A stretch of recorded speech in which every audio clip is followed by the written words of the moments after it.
Aujourd'hui, la ville de Cherbourg va voir flotter pour la première fois son enfant, le Redoutable. Premier sous-marin français à propulsion nucléaire, troisième génération de la force de frappe pour les années 1970-1975. Il sera armé de 16 missiles mer-sol à tête nucléaire. Il existe à l'heure actuelle 3 puissances mondiales possédant des sous-marins atomiques, les États-Unis, l'URSS et la Grande-Bretagne. La France, avec le Redoutable, sera donc la 4e. Cette cérémonie est donc, vous le comprenez, aussi symbolique puisqu'elle concrétise une action, une volonté politique précise en matière de défense et d'armement. Un historique du Redoutable maintenant, quelles sont ses caractéristiques? Eh bien, il faut préciser d'abord que le Redoutable sera commandé par le capitaine de corvette Louzot et que c'est une réalisation entièrement française. À son entrée en service, 12 millions d'heures de travail, dont plus d'1 million d'heures d'études, auront été consacrées à ce bâtiment. Ses caractéristiques sont les suivantes. Déplacement en tonnes en surface 8000, ses dimensions longueur 128 mètres, largeur 10 mètres 60, 10 mètres de tirant d'eau. L'effectif à bord de ce sous-marin sera de 135 hommes, mais par 2 équipages renouvelables. Le Redoutable a été mis sur cale en novembre 1964, ici à Cherbourg. Ses premiers essais en mer sont prévus pour la fin de 1968. Il sera opérationnel en 1970. Sa vitesse maximum en plongée sera supérieure à 20 nœuds, soit plus de 40 km à l'heure. Voici maintenant le cortège officiel. Il est à noter que les honneurs sont rendus par un détachement composé du drapeau de l'école des fusiliers marins et de sa garde, une compagnie de l'école des fusiliers marins, 3 compagnies du groupement des fusiliers marins commando et par la musique des équipages de la flotte de Toulon. Le président de la République est accueilli à son arrivée par le major général de Cherbourg et tout à l'heure, le contre-amiral François, et tout à l'heure, à l'entrée de la cale numéro 3 par l'ingénieur général du génie maritime Cauchy.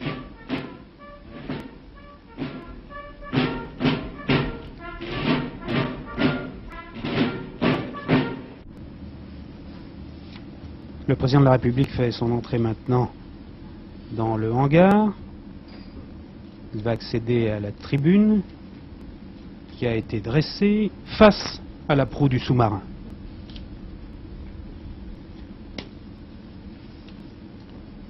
À la tribune officielle, le président de la République va retrouver M. Francis Perrin, haut commissaire à l'énergie atomique, M. Hirsch, administrateur général délégué du gouvernement au commissariat à l'énergie atomique, le général d'armée Ayret, chef d'état-major des armées, et, comme vous pouvez le voir, les délégués du personnel, les ingénieurs, tous ceux qui ont collaboré, qui ont contribué à l'élaboration et à la construction du Redoutable. Monsieur Messmer, maintenant, s'apprête à prononcer une allocution.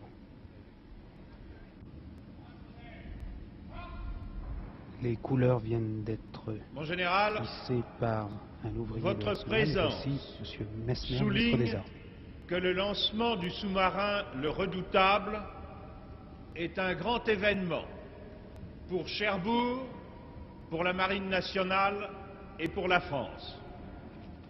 Pour Cherbourg, parce que la construction de ce bâtiment et sa mise à flot sont des exploits techniques sans précédent dans cet arsenal et dans ce port.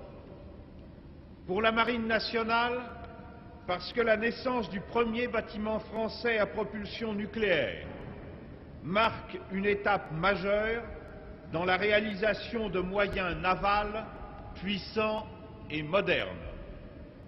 Pour la France, parce que cette entreprise, qui a exigé beaucoup d'efforts, témoigne de remarquables capacités scientifiques, industrielles, militaires et ouvre la voie à de nouveaux progrès. La décision de mettre en chantier ce premier sous-marin nucléaire remonte à 1960, quand le gouvernement présenta au Parlement la première loi de programme militaire.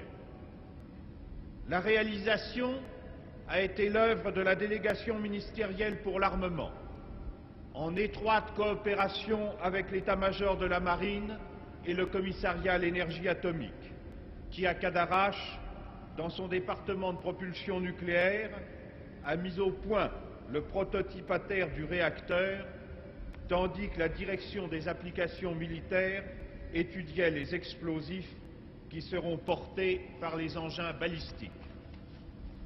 Il est facile d'imaginer que la technologie nouvelle de ce sous-marin a posé des problèmes nombreux et complexes. Le mérite de les avoir résolus dans les délais fixés revient aux officiers, ingénieurs, techniciens, ouvriers qui ont fait preuve de science, d'esprit inventif, d'habileté et de conscience. Ils ont donc une grande part dans le succès d'aujourd'hui et ils gardent une grande responsabilité dans tout ce qui reste à faire pour que le redoutable soit prêt à prendre la mer pour sa première patrouille en 1970. Depuis 2 siècles, 10 navires de la Marine nationale ont porté le nom de redoutable, mais celui-ci ne leur ressemble en rien.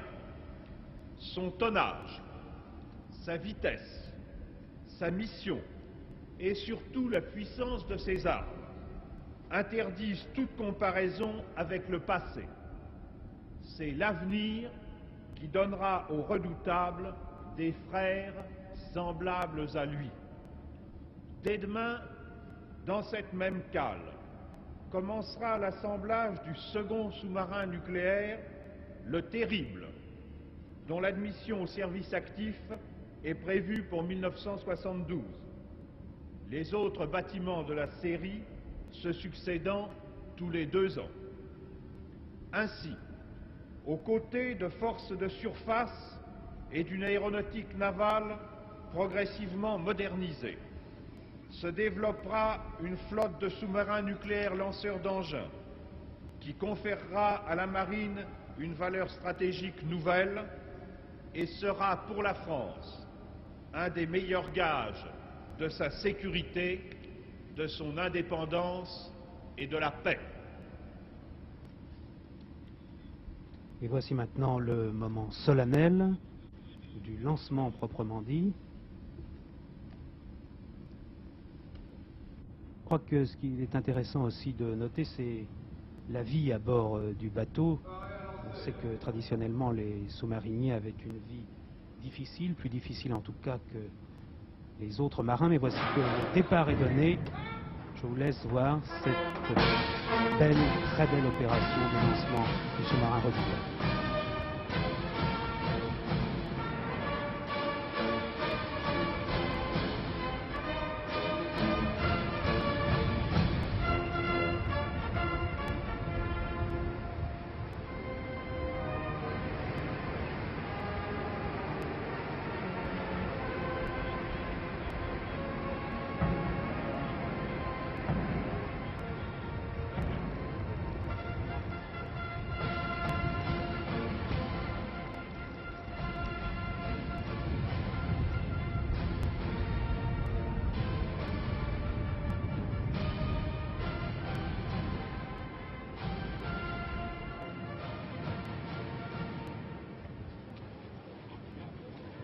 Voilà, tout pavois au vent, le redoutable vient de connaître pour la première fois son élément. On se réjouit maintenant, le président de la République le premier, de la réussite du lancement. Les remorqueurs vont bientôt entrer en action de manière à conduire le redoutable à son emplacement, non pas définitif, mais un emplacement où l'on pourra déjà commencer les premiers travaux de suite. Oui, je vous le disais, les équipages du redoutable et des autres sous-marins du même type qui suivront seront particulièrement avantagés par un aménagement très moderne du bateau et des conditions de vie qui sont peu courantes précisément dans ce genre de navire.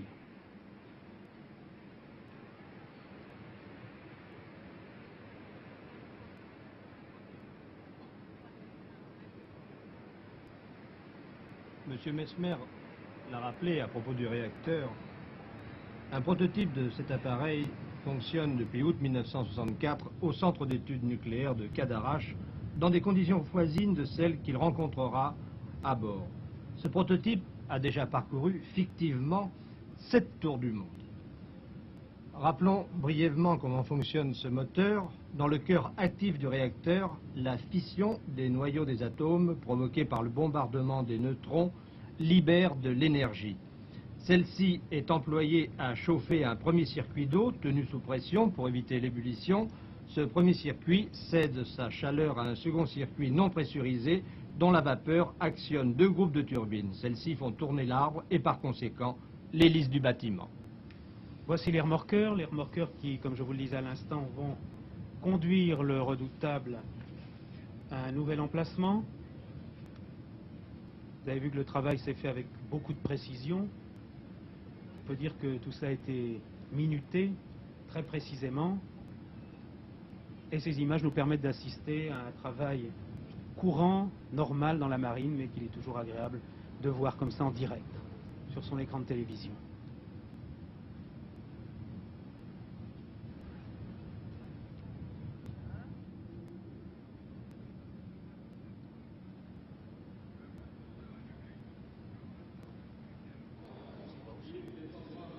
Le président de la République va maintenant quitter la cale numéro 3 et il va y avoir une autre cérémonie dans un autre hangar, cérémonie dont vous aurez des échos dans nos éditions suivantes, des actualités télévisées, c'est-à-dire à 13h et sans doute à 20h ce soir. Le président de la République va procéder à une remise de médailles à des ouvriers de l'Arsenal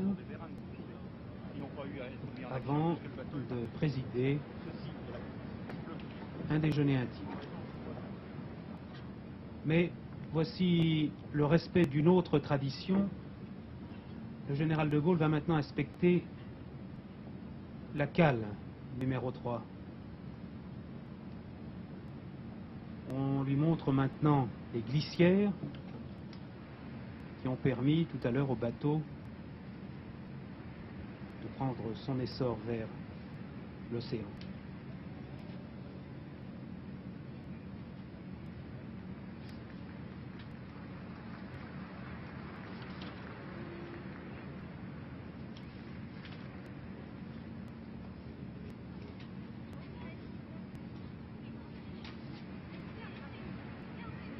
Les explications techniques sont données au président de la République par le directeur de l'Arsenal.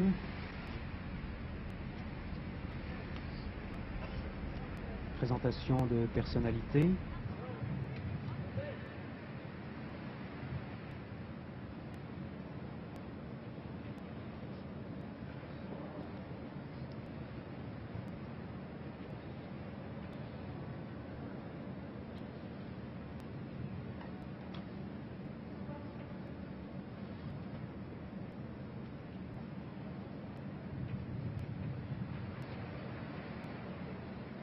Les officiers, les ingénieurs qui ont participé à la construction du redoutable.